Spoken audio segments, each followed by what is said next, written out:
And we're live. Welcome back to another Corona Geek here, where we talk all about mobile app development using Corona SDK. I'm your host, Charles McKeever, and today we're talking about grid patterns.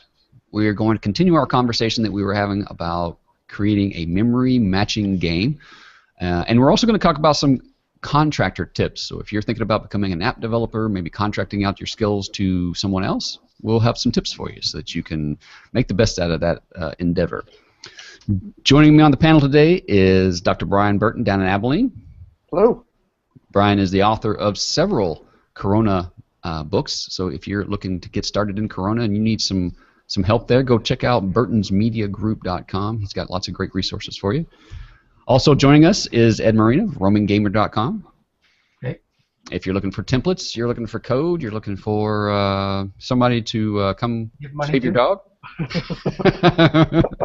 go to roaminggamer.com. There's lots of great stuff there. Also joining us is Sergey Lurg. Hey, Sergey. So Hey. if you haven't been on the show in a while or hadn't seen Sergey before, he's got lots of great stuff over at spiralcodestudio.com. Check him out. And then we've got a guest on the hey, thanks for joining us. And then also over here on my left is Periscope. So, lots of great things going on in Periscope. I don't know if you guys are paying attention to this, but this is a great way to market your app. So if you want to get out there and attract a whole new audience of people, Periscope is blowing up. People are kind of all over the place and doing all kind of stuff. I've seen drones with iPhones. I actually watched a guy drop an iPhone from like a 7th-story building the other day. They made some kind of home parachute, and they dropped their iPhone and live streamed the whole thing. So anyway, we're experimenting with that a little bit, and it's fun. So if you're on Periscope, come over to Google Plus. We're hanging out live on Corona Geek, and you can find us, of course, on twitter.com/Corona Geek or facebook.com/Corona Geek, and the links to the Hangouts are there as well. So I'm going to leave it up live. Just let it broadcast over there, and then we're here as well. So thanks everybody for being here. Let's talk about what we talked about last week. All right. Well, thanks for being here too, Charles. You sound a little bit off today. We already talked about that, but you're putting in the extra effort today, so. Yeah, Sergey says your voice sounds different. Is your microphone plugged in correctly? And I was like, no, that's just me. That's how I sound today.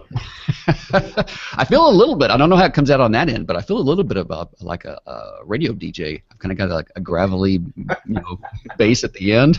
So time to do all your voiceover work. Yeah. I'm somewhere between radio DJ and one of the Golden Girls. So if you're old enough to remember that show, you know what I'm talking about. All right. Well, let's talk about what we had last week. We kicked off our memory matching game.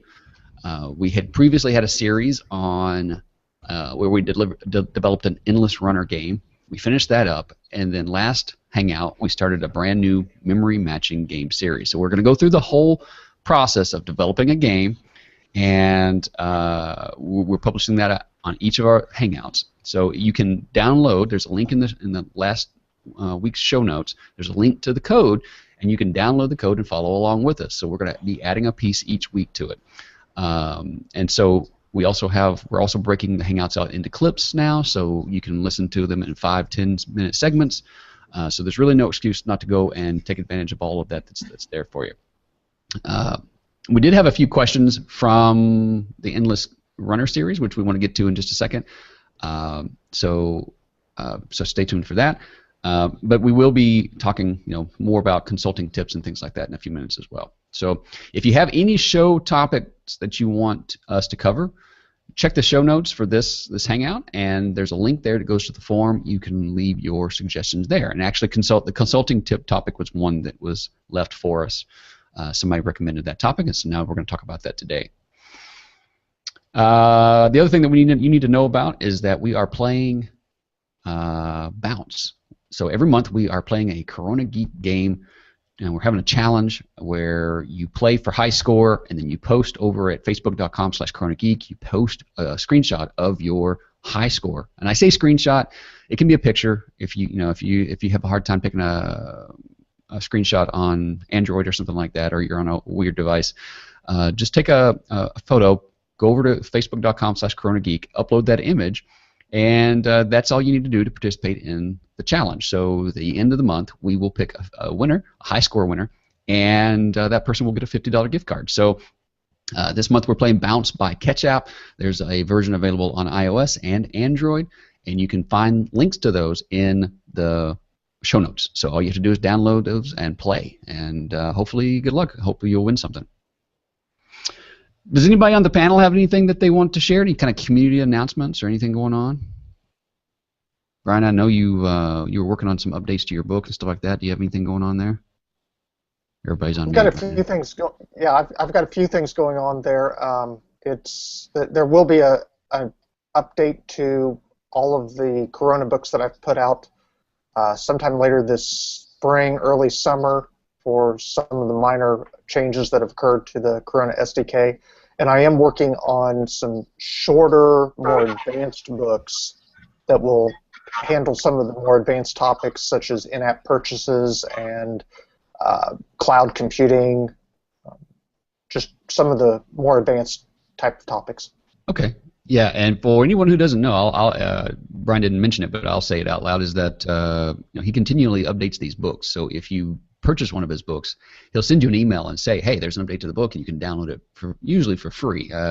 He's really good like that. And if you buy any of his books that are like an advanced copy or anything like that, you usually get the book ahead of time, and then he continually updates it as he goes along. So we're trying to figure out how to turn that into a more of an ongoing revenue stream for him. But right now, as far as the end user is concerned, as far as you, the consumer, is concerned, as soon as you buy the book, you have kind of a comfort of knowing that it's going to be updated and it's not going to be out of date, which is really good. Right. And the first book I wrote was back in 2011 when the early release became available, and I'm still updating it. So everybody got it at a discount, and there's been new chapters added to it, new material. It's been very successweul. Good. From Excellent. my perspective, at least. And I've heard really good things from other people that really like the book. So. Well, we've talked about this before, and the fact that you self-publish means that you can measure success by your own standard and not have to necessarily give all your profits away to somebody else. So that's fantastic. Yeah. It has been interesting, and we've had quite a few big publishers come through the campus lately, and they've all been, well, would you consider going with us? And it's, they don't do the free updates. They don't. You lose control of the product, and it has to become their product instead of mine. So I feel like I'm halfway in touch with the Corona community, and I'm really happy to be able to offer this service to them. And the books are being picked up by colleges and high schools all over the world. So that's pretty exciting. Having your own intellectual property is huge. I mean, it's just something that you can continue to market and sell, and it just never goes away. So. That's kind of why that whole app development thing is such a big deal. I mean, being able to create your own intellectual property and put it out there, and it's yours. Yeah, it's yours. I mean, the success and the failures and everything else are yours, but it's yours at the end of the day. So it's great. Anybody else got anything they want to throw in? No? Once, twice? No? Okay. Well, we do have a couple of questions here. We want to cover those real quickly. This came from SysAds. That's his user handle in the forums. Basically, the question is related to our Endless Runner game series. Now, the disclaimer that we want to put out here is that we don't want to write anybody's game for them. So the templates that we are providing, the code walkthroughs that we're doing are kind of, are for instructional, informational type things. You can take those templates at the end, and you can modify them and extend them and publish them as a game if you want. Okay.